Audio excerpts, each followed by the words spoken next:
খুব শীঘ্রই সংযুক্ত আরব আমিরাতত শুরু হইতে যার বিভাগীয় ফুটবল টুর্নামেন্ট প্রবাসী বাংলাদেশি প্রিমিয়ার লিগ। আর এই টুর্নামেন্টের ঘিরি ইতিমধ্যে প্রবাসী হলের মাঝে ইয়ানোর আমেজ ছড়াই ফিরগি। বাংলাদেশের রাষ্ট্রীয় বিভাগ এই টুর্নামেন্টত অংশগ্রহণ করিব। আর এই টুর্নামেন্টলাই খেলোয়াড় দলে নিজেরার সর্বোচ্চ ফিট রাখিবলাই এখন নতুন প্রস্তুতি শুরু করি। তবে তারই ধারাবাহিকতায় রাজশাহী বিভাগের প্রথম প্রস্তুতি ম্যাচ সম্পন্ন হয়ে খেলাধুলার আয়োজন ভেরি ইম্পর্টেন্ট মনে করি, যেহেতু আমরা বিয়াগুন প্রবাসত আছি। আর ইয়ং জেনারেশন যারা আছে তারা যেন ভালো খেলাধুলা করুক, মেন্টালি ফ্রেশ থাকুক। যারা ভালো খেলবে তাদের জন্য পুরস্কার থাকবে, তাদের একটা সুনাম থাকবে। রাজশাহীর ছেলেরা খেলোয়াড়রা অনেক ভদ্র।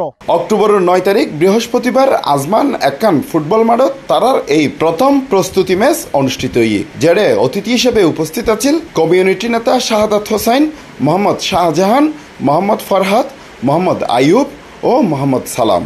তো ওরা যদি একসাথে কম্বাইন প্র্যাকটিস করতে পারি, একসাথে থাকতে পারি, ইনশাআল্লাহ টিম ভালো হইব। আর প্রত্যাশা আর ইনশাআল্লাহ চ্যাম্পিয়ন ফাইট দিন। তো আশা করি এবার ইনশাআল্লাহ সর্বোচ্চ খেলা খেলিয়ে চ্যাম্পিয়ন হবে চেষ্টা করব।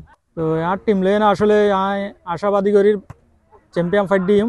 ফতিন হাসহাম গতি গতি প্রবাসী হলের মাঝে একঘেয়েমি চলিয়েছি। তাই এই ধরনের বিনোদনমূলক আয়োজন প্রবাসী হলর একঘেয়েমি দূর করিবলাই সহযোগিতা করিব।